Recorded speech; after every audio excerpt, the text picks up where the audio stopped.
Hey, my friends, we will be right back to the show. But I have a question for you. Are you struggling with the impact of childhood trauma? Well, know that you're not alone. I'm here to let you know that I'm starting a brand new weekly coaching group that includes a year of live coaching, accountability, support, habit and goal setting, and more. I'm starting a waitlist for the group right now, and I'm only taking a handful of people. And I'll let you know that through this personalized coaching, we'll work together to help you understand how your childhood trauma has shaped your beliefs, behaviors, emotions, and will help you create a roadmap for healing and growth. Right now, you can schedule an absolutely free coaching session with me and get put on the wait list if you go to thinkunbroken.com. My friends, it's your time to turn your trauma into triumph, breakdowns into breakthroughs, and become the hero of your own story. And I'm here to support you in doing that. Just go to thinkunbroken.com to register for a free coaching call with me and to get put on the wait list for the brand new weekly coaching program. We'll be right back to the show. But before we do, I want to tell you about today's sponsor, factormeals.com, where if you go to factormeals.com/unbroken50 and use the code unbroken50, you can get 50% off your first order. That's factormeals.com/unbroken50. If you're like me and you are a person who is busy trying to create a life, heal, work on their health, wealth, and relationships, and not to mention deal with the day-to-days of normal life, you do not have time to be going to the grocery store and trying to figure out what you're going to cook every single day of the week. In fact, one time I did the math and I realized I was spending over 15 hours a week at the grocery store and cooking. When I added Factor, I got to use that time for myself, for my family, for my friends, for my community, and for my business.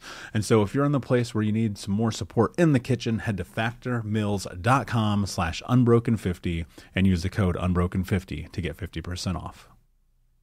The new year is all about new beginnings and fresh starts. This year, resolve to treat every inch of your skin to silky, smooth hydration with Osea's best-selling Undaria Algae Body Butter. Luxuriously rich but never greasy, this TikTok-famous body butter is clinically proven to visibly firm skin and provide 72 hours of continuous hydration. Start your year fresh with clean vegan skincare from Osea. Get 10% off your first order site-wide with code GLOW at OseaMalibu.com. Hey, my friends, we will be right back to the show. But I have a question for you. Are you struggling with the impact of childhood trauma? Well, know that you're not alone.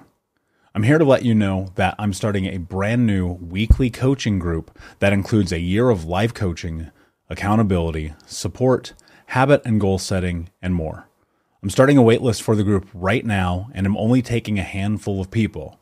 And I'll let you know that through this personalized coaching, we'll work together to help you understand how your childhood trauma has shaped your beliefs, behaviors, emotions, and will help you create a roadmap for healing and growth.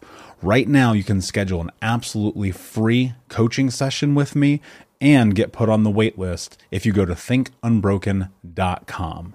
My friends, it's your time to turn your trauma into triumph, breakdowns into breakthroughs, and become the hero of your own story. And I'm here to support you in doing that. Just go to thinkunbroken.com to register for a free coaching call with me and to get put on the wait list for the brand new weekly coaching program. Hey, what's up, Unbroken Nation? Welcome to the Think Unbroken podcast. I'm your host, Michael Unbroken, and this podcast is about helping trauma survivors let go of the past, overcome their fear, discover their identity, become the hero of their own story, and ultimately to be unbroken. Our goal in company is to bring on guests and experts in the fields of mental, physical, and psychological health to help you overcome the past, to take back your power. And in this podcast, we are unedited and unfiltered, and we're going to give it to you real so that you can start to create massive change in your life. If you're curious about learning more outside the podcast, you can get a free copy of my book, Think Unbroken, at book.thinkunbroken.com. That's book.thinkunbroken.com, where you can get a copy of my #1 best-selling book, Think Unbroken, Understanding and Overcoming Childhood Trauma. The most important thing that you can ever do, my friends, is show up for yourself, and that's where you are today. And I appreciate you. I have massive gratitude for you. And without further ado, let's get into the show. We'll be right back to the show, but before we do, I'm going to take a moment and tell you about my new book, Unbroken Man, A Man's Guide to Being the Hero of Their Own Story. I sat down a few months ago and realized that there are so many men in the world that need guidance, that need support, that need to learn about trauma, removing themselves from toxic masculinity, breaking down the barriers to vulnerability, getting unstuck, and ultimately learning the tools to become the hero of their own story. Unbroken Man is available for pre-order right now if you go to men.thinkunbroken.com, where you'll also get access to over $1,000 in bonuses, including the 6-week in-depth trauma healing coaching app, which you'll get instant access to. I created Unbroken Man to be accessible to everyone around the world, but it is written for men from the guise of a man, and I hope that you will find it to be a practical tool on your healing journey in the same way that thousands of men around the world have. So check out men.thinkunbroken.com to pre-order, and until next time, be unbroken. Hey, what's up, Unbroken Nation? Hope that you're doing well wherever you are in the world today. I'm very excited to be back with you with another episode with my guest, Susan Landers, who is a pediatrician and author of So Many Babies. Susan, how are you, my friend? I've been looking forward to this conversation for quite some time. Oh, thanks, Michael. I am great.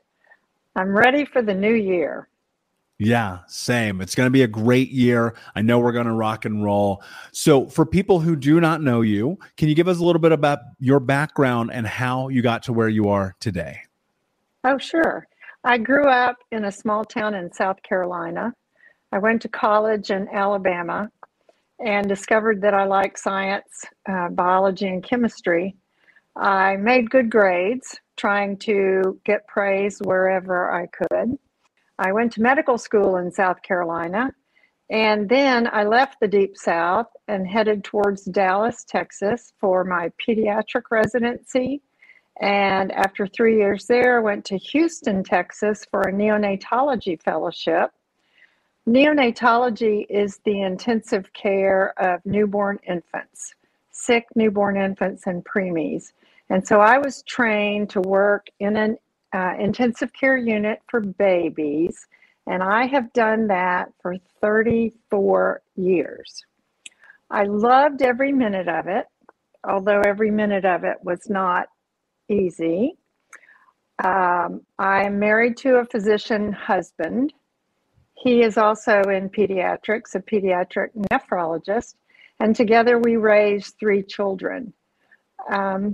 After I retired, Michael, about 5 years ago, I wanted to write about my experience in the neonatal intensive care unit, the NICU. I wanted people to understand how difficult this experience was really for parents who have a sick baby. And I wanted them to realize how courageous and how inspiring some of those parents can be.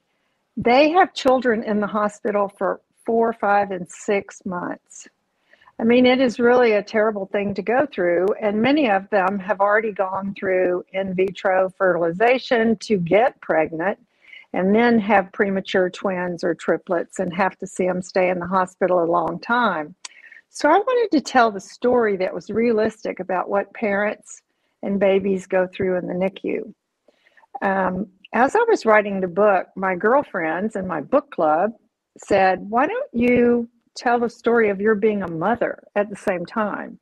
I said, oh, I just have regular mother stories, you know, like everybody. And they said, no, that's the whole point. I mean, don't you think people expect doctors to be perfect? And I said, as a matter of fact, my NICU moms have always said, oh, your children are perfect. Oh, you know everything. I'm sure you never have any problems. And I go, are you kidding? I have all the problems you have. We go through all the phases. I don't know everything. I don't have all the answers. So I decided to weave my stories of my motherhood adventures and challenges into the NICU stories. And so in chronological order, it takes me from a young neonatologist and a young wife and mother all the way through to my retirement when my kids are all adult children and I'm ready to leave the NICU behind. And so my book tells that story, hopefully to help and reassure other working mothers, and also to give a picture to the public of what life in the NICU is really like. Yeah, that's really beautiful. And I have so much admiration for you for doing that. You know, as a child, I wasn't in the NICU, but I was hospitalized quite frequently between multiple surgeries and having asthma attacks. And one time when I was about 5 years old, I coded when I had an asthma attack in the middle of nowhere, Kentucky. And ended up in a hospital, woke up a day later, covered top to bottom. So I have so much love and appreciation for people, especially who help children. One of the things I'm curious about, and where I'd like to start with this, is why do you think that people hold doctors to such a huge esteem when in reality, like you guys are just like us, right?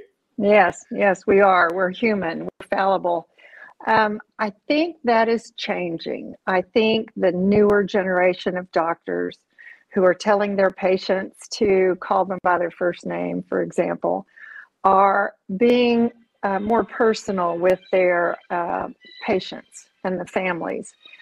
But in the past, people have considered doctors to be special and to be expertly trained.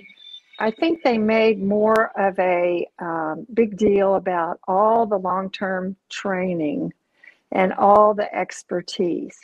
But nowadays, I don't think people care as much about physicians' opinions as they do about other people's opinions in general.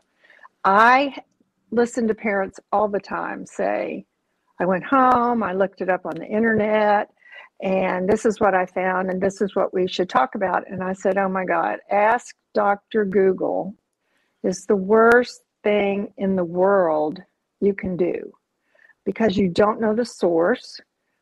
You don't know if it's an educational institution, a medical school. You don't know if it's some haywire practice. And so people are confused nowadays, and they really, I think, do need to get back to talking to their physician who has the expertise about certain issues, whether it's for themselves or their family. I would like to see the public continue to hold doctors in high regard simply because we have so much extra training.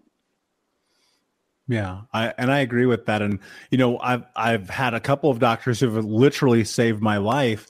And I think that to a certain extent, there's a parlay where you do have to educate yourself as a human being and do what you need to do for your own body. But ultimately, I think that sometimes there is a level of importance that you have to put in giving people who are experts the ability to help you. Right. And I think that's often very difficult for people.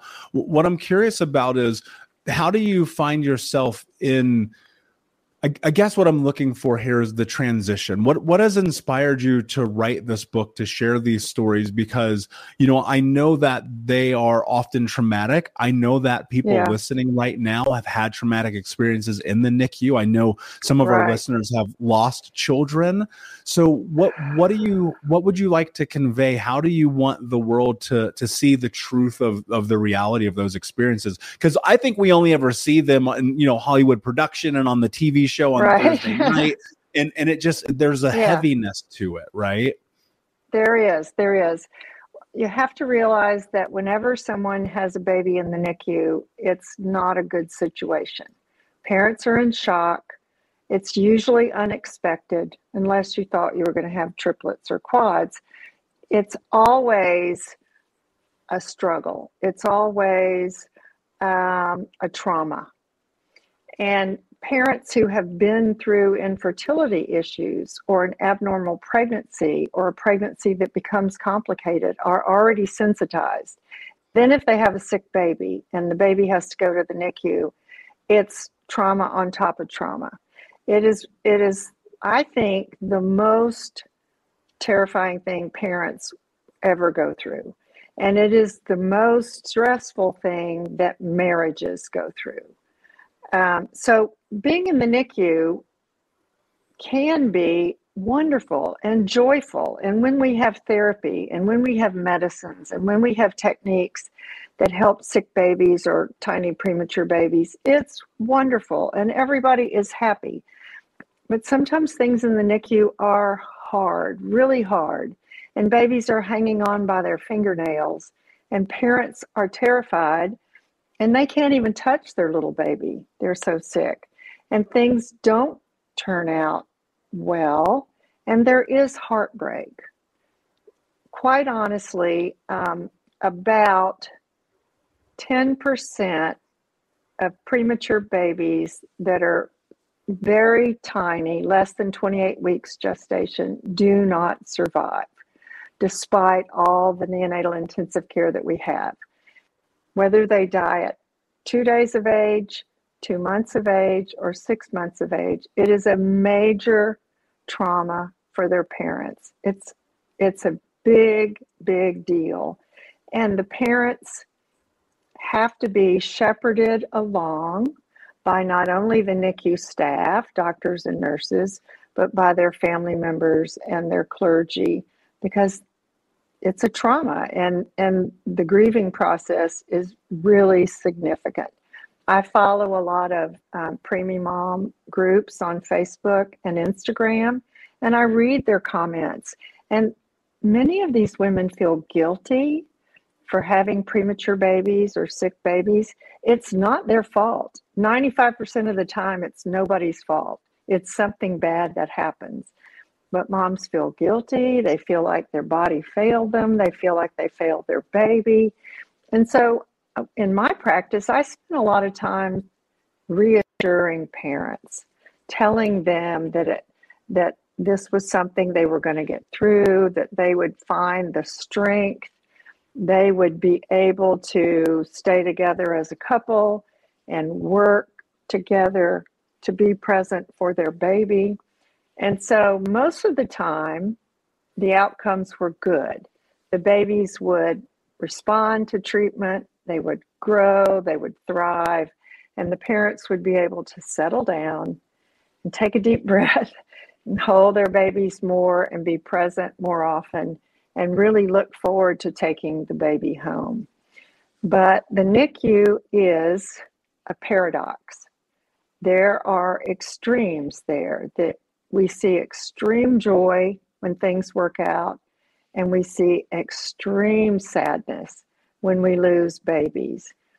And we try to help parents live through that experience, knowing that they're going to go home and continue the process with support from elsewhere. But having said all that, I still think working in a NICU is more joy than it is heartbreak. We have more success than we have failures. We have more triumph there. It's a great field for getting to know people. I get to talk to the moms every day for 6 months. I mean, you can really get to know people that way. I could tell when a mom was developing postpartum depression. You could see in her face, you could see in her body language. You could talk to her and say, are you sleeping? Are you eating? What are you thinking about? And I could make sure that she could get therapy, that she'd go to her OB and get an antidepressant. I used to help moms with breastfeeding all the time.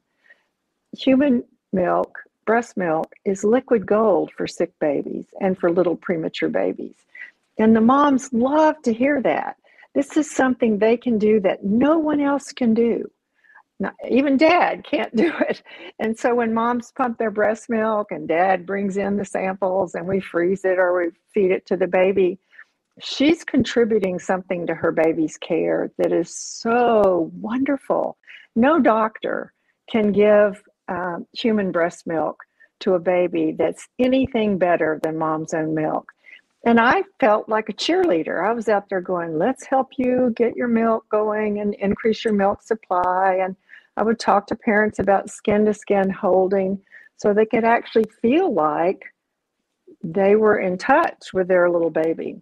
So for me, it was a wonderful way to connect with people, to connect with the parents, not just my patients, the little babies who I love, but they can't say anything and they couldn't tell me if they appreciated me, but the parents could. And I could tell that the parents really did appreciate the TLC that I gave them in the NICU. So Susan, with that, and now with me actually like getting a little bit more insight into that entire process in the NICU and really what you do as a doctor there, one of the things I'm curious about, which I know many people listening are, well, how does one be a working mother and balance that and their career? Because I think everyone knows doctors work almost, if not harder than anyone else on planet Earth. So, and we have a lot of working mothers and fathers, let's be clear, and parents listening, caregivers who are like trying to figure out balance with this incredible career and children and the whole nine. So how do you do that? Well, luckily I became a doctor and a neonatologist before I had children. And I started out planning to be a perfect mother. And then with a career full-time, sometimes stressful, and children at home, I learned very quickly within the first 5 years that I had to have help. My husband and I could afford to have a nanny, which was very helpful. And sometimes we had to rely on family members to help us out. My husband's schedule was a little bit easier than mine, but there was a lot of give and take. There were sometimes we were ships passing in the dark. If somebody was sick, if a child got sick during the day and one of us had to leave home and go take the child to the hospital and the other one, to the pediatrician, and the other one would come home and relieve the first one. It was juggling. It was not balance. It was who's on first, who's on second, what are we going to do about third? It felt like I had lots of plates spinning on lots of sticks all the time. And during the first 10 years, when I was establishing my career, I clearly did more work than was necessary and spent less time with my children than I needed to. During the second 10-year period of my being a working mother, I think I reversed that.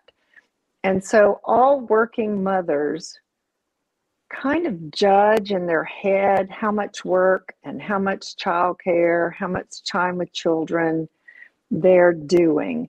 And depending on all the other things, how many projects at work, new projects, team members, management responsibilities, they tend to try to compartmentalize work and leave work at work if it's possible. When they're home, really be with children. At least that's what I taught myself to be. Now, the process of doing that is not easy. Turning off stress and taking care of yourself in a high-stress job, any career, any full-time working mom, you have to turn it off when you walk in the door because your kids need you. So does your spouse. And so do you need time for yourself. So it's a process, I thought, of learning to juggle all the constraints, all the different demands, learning how to give time to the things that were the most important. I made plenty of mistakes.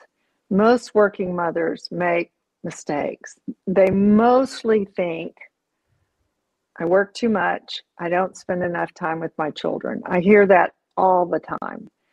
And I think it's because women now are solidly in the workplace. They choose to have careers. It's a choice for us. They want to be professionals or have a good job or be a breadwinner. And this choice is actually a little bit different than the cultural notion of being a good mom. Our culture tells us that being a good mom is being around all the time and preparing the dinners and taking care of the children and school meetings and teacher conferences and play dates and all the like. And then there's the household chores, and then there's cooking meals, and then there's your husband. And so women have grown up with this notion that being a wife and a working mother means you do these things. And then you go to work and you have this great career, this great job, this profession that you love, that you've trained to do. And you go, oh, wow, I didn't quite plan on all this. This is a lot more than I thought I was going to have to juggle. I learned that you cannot be two places at once. You cannot be at work doing a good job with no interruptions and at home with a sick kid. You just can't be that way. My best example of this is when my daughter was 4 years old. She was sick in bed with strep throat. I had to go into the NICU for a 24-hour shift. And I had already talked to the nanny about the Tylenol and the ampicillin. And I was going upstairs to say goodbye to Anne. And she said, Mommy, why are you going? And I said, honey, I have to go to the hospital. And she said, why do you have to go? And I said, I have to go take care of sick babies. And she was 4 years old. She looked up at me and she said, Mommy, I'm a sick baby too. We'll be right back, but I wanted to take a quick moment to tell you about the Think Unbroken 6-week trauma healing coaching program. If you go to coaching.thinkunbroken.com, that's coaching.thinkunbroken.com, you can sign up for the 6-week daily Think Unbroken trauma healing coaching program. In this program, we're going to go over the 6 principles of healing trauma, adaptation, understanding the impacts of trauma, how to become the hero of your own story, what to do next, and ultimately what it means to be unbroken. For more information about this 6-week coaching program, which you can download as an app on your phone and take with you everywhere, no matter where you are in the world, it's interactive. It's built about giving you practical tools that you can use in real time. And if you're ready for what's next in your life, go to coaching.thinkunbroken.com. Again, that's coaching.thinkunbroken.com. Now let's get back to the show. That is the kind of thing that working mothers hear. They hear children say things like that. I need you, Mommy. And moms are torn, literally. I think dads are too, but moms just feel it stronger. Maybe they're more sensitized to it. It's really difficult. And working mothers tend to feel guilt. I felt guilty that day I went in to do my job, to work 24 hours in the NICU. I felt guilty for not being able to stay home with a sick child. Now, there you can talk about policy changes and sick leave and paternity leave and paid childcare and all those things, but I wanted to be there with my child. And there was no way I could tell work, oh, I'm not coming in today. I have a sick 4-year-old. They would have said, what about these 20 patients on ventilators that you're supposed to come in and take care of? So working moms have to be making difficult choices. It's just that simple. And they have to learn to juggle the choices. It really varies. There's a great quote out there. I'm not sure who said it. You have to work like you don't have children, and you have to be a mother like you don't work. It's that simple. And I'm sure for dads, especially dads who are bringing up kids alone, they probably feel exactly the same way. Anytime you are so closely linked to your work and your children, and there's not a helper, it tends to pull out the worst in the conflict. Now, I was lucky. I had a great helper. My husband was a wonderful helper. When I wasn't there, he did everything that I would normally do. And he was the main cook in our family. I didn't like to cook, and he didn't mind cooking, and he bought all the groceries and did the cooking. And we sat down as a family and ate dinner whenever I was there. And I was really proud that we were able to do that. So the answer to your question is, it's not easy. Working mothers deserve a lot of credit for how hard they juggle everything and how difficult it is to make those choices. Because I am sure they're thinking about their kids driving to work. Now, COVID has changed all this, but if anything, I suspect that husbands and fathers and partners have noticed what mothers do with remote working from home, having children at home during the pandemic.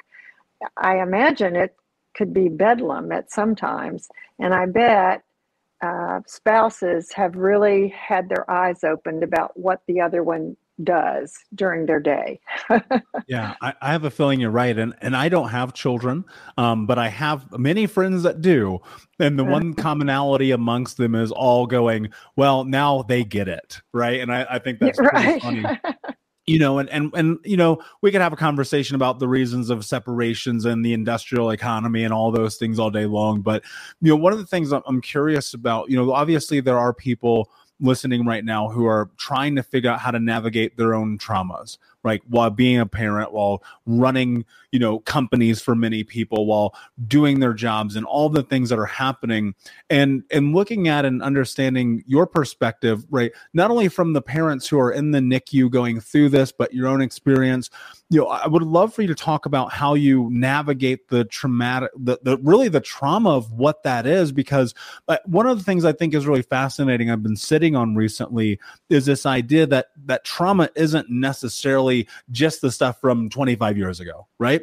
It's the stuff that happens today because it carries with it and it has weight. And I know right now that there are people listening who they have gone through this experience, and with your expertise, what I'd love to know is how do parents navigate the trauma of these experiences and raising children and the whole thing?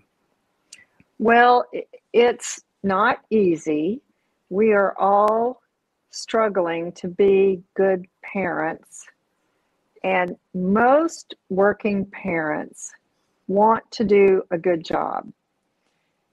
I think where we fail most often is taking care of ourselves. I think that we've all been raised to work, to produce, to perform. And parenting is not like that. Parenting is more being present, listening, asking questions. I had to learn to settle down when I was around my kids. I had to learn to turn off that high stress, intensive care mind and enjoy bath time and reading books before bedtime. I had to quit thinking about the research paper that I was behind on and enjoy dinner time and talking about their day at school. So I think the simplest answer to your question is we try to do more work than is possible, and we don't allow ourselves free time to be parents. Now, having said that, every now and then our kids are going to act up, and we're going to respond to that. And whether we're tired or whether we're hungry or whether we're alone, whether we're stressed and fatigued, we're going to react in ways that we regret. And we are, as parents, are going to have to say, oh, wow, that is not what I wanted to do. I had to learn to do that. When I yelled at my kids, I always yelled when I was post-call, after a long night on call. I would come home. My husband was usually headed out the door to go work a Saturday or Sunday, and I was so tired, and I had a short temper. And when I yelled at my kids, I instantly felt bad. I instantly knew that it was the wrong thing to do, even though that's how I was raised.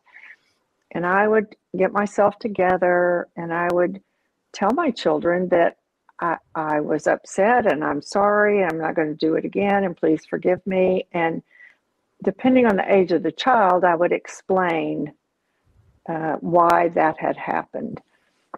I also learned to help my children identify their emotions. I was really good at saying, you look angry. Can you tell me you're feeling angry? You're mad about something. Can you tell me that? My little granddaughter the other day was pouting, and I said, Catherine, you look like you're pouting. Does that mean you aren't getting your way? And she shook her head, yes. And I said, what does it mean when you're pouting? And she said, I know I get in trouble at school for pouting. I know it means I'm supposed to take turns. So that kind of thing, where you talk with your child about their feelings, where you say, you look frustrated, you look disappointed. Let's talk about it. That requires parents to be present, not on their phones, not on their computers. They really have to be on the level with their kids, face to face, and talking about feelings, asking questions, and listening. And I think it took me a long time to learn that. I think it probably took me 10 years to figure that out. My husband was a much better listener than I was. He didn't always want to jump in and do something and fix it. That was my way of doing things. He would say, okay, what's going on? Okay, let's think about it. What do you think? And what are we going to do? And he would talk about it, and the kids would open up. And so I learned by watching him be more laid back, more flexible, that really what they needed was to be attended to, listened to, stood by. You know, attending really means being there for. And so attending physicians are there at the bedside for their patients, and parents attend to their children in the same way. One of the things I'm curious about, Susan, is, and I apologize, I'm sorry, I don't mean to interrupt you, but I wanted to come back to this before we lost it, because I think it's really, really important. One of the things that you mentioned was yelling and talking about like that is how you were raised. And I know that right now there is such a beautiful movement to end generational trauma by breaking that cycle. And I know that there are people listening right now who they will still tend to move towards the behaviors that they grew up with. And they're trying to figure it out. They're trying to navigate it. They're trying to end that.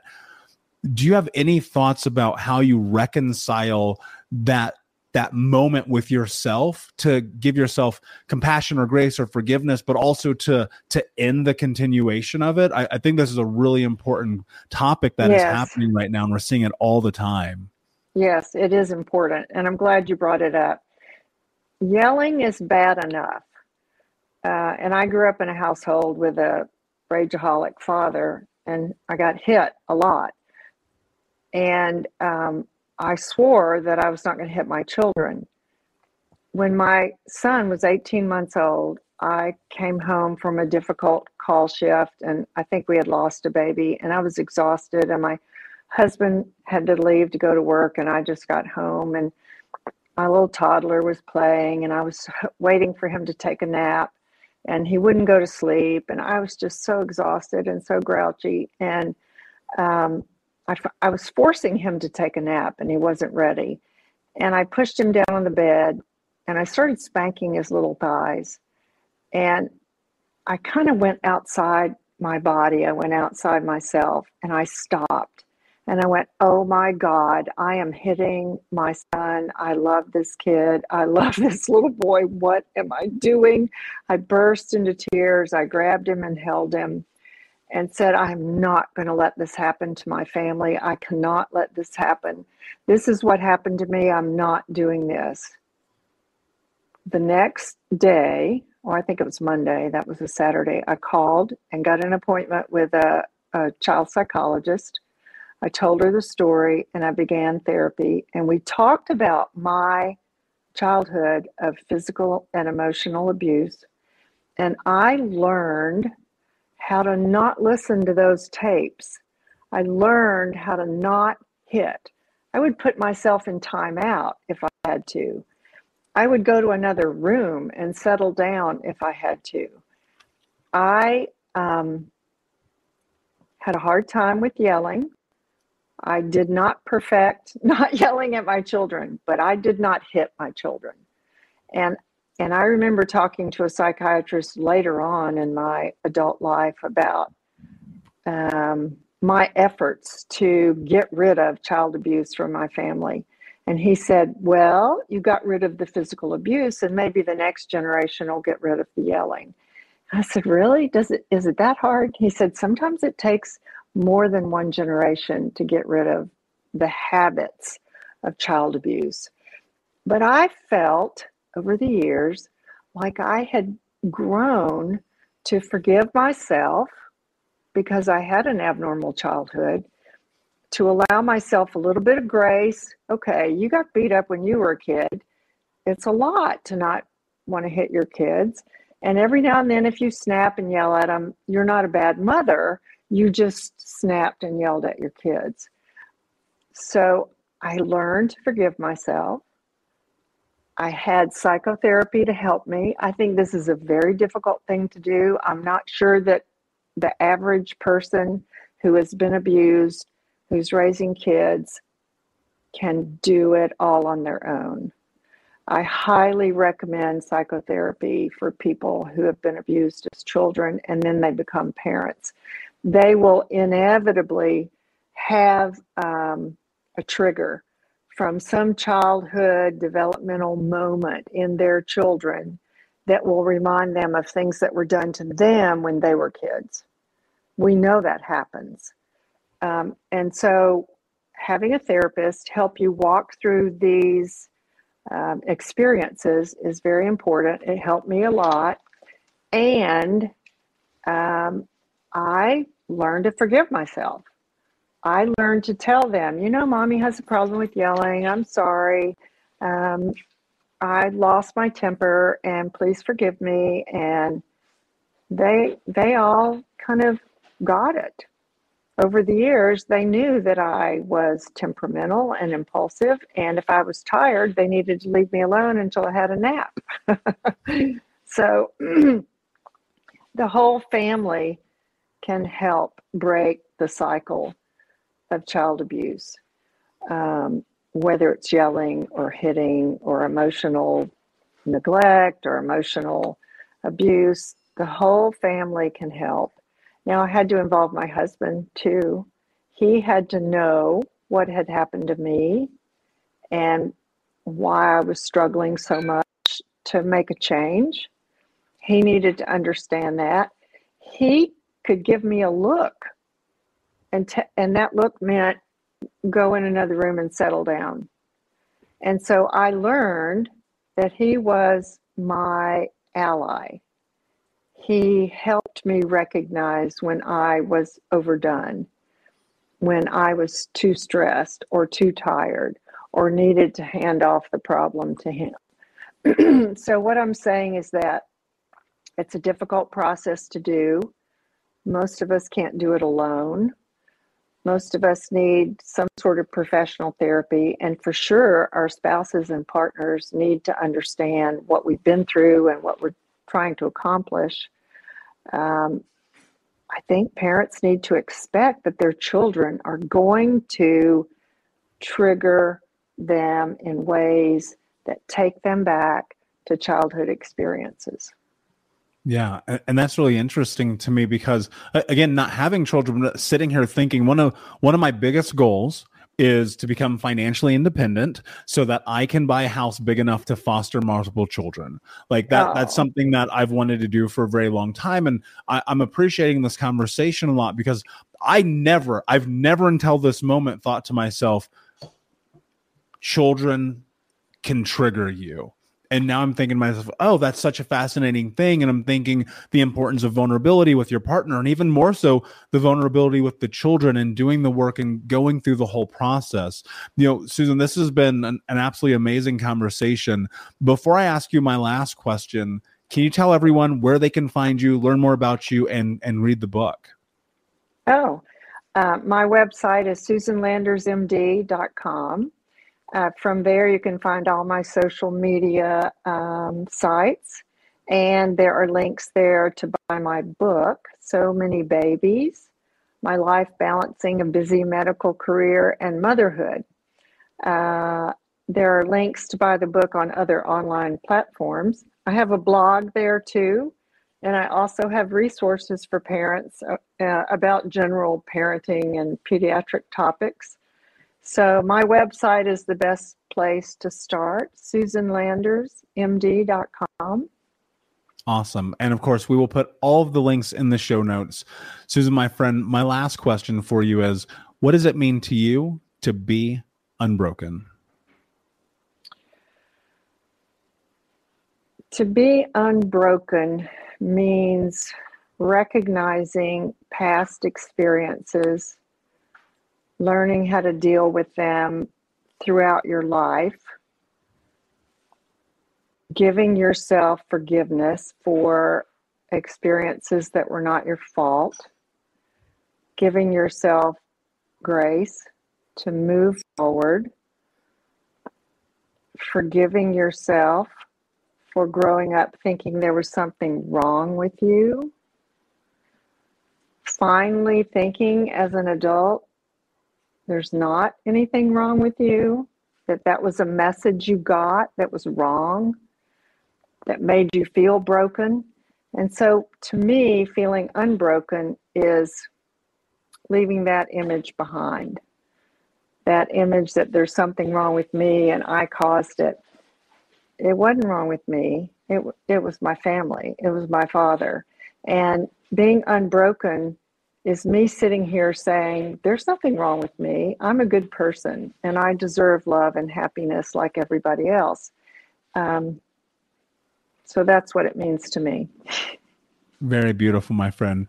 Thank you so much for being here. Unbroken Nation, thank you so much for listening. Please like, subscribe, comment, share, tell a friend. And until next time, my friends, be unbroken. I'll see ya. Unbroken Nation, hope that you just got a tremendous amount of value from today's episode.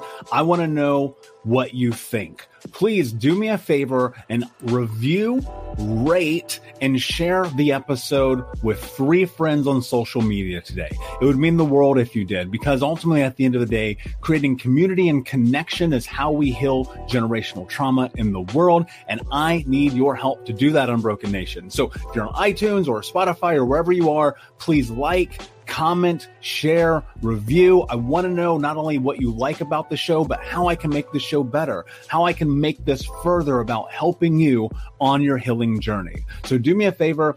And when you do, shoot me a screenshot of you making the review to my DM at Michael Unbroken on Instagram so that I can have a conversation with you, say hi, and more importantly, so I can share it with the Unbroken Nation. Thank you so much, my friend. Hey, my friends, we will be right back to the show. But I have a question for you. Are you struggling with the impact of childhood trauma? Well, know that you're not alone. I'm here to let you know that I'm starting a brand new weekly coaching group that includes a year of live coaching, accountability, support, habit and goal setting, and more. I'm starting a waitlist for the group right now, and I'm only taking a handful of people.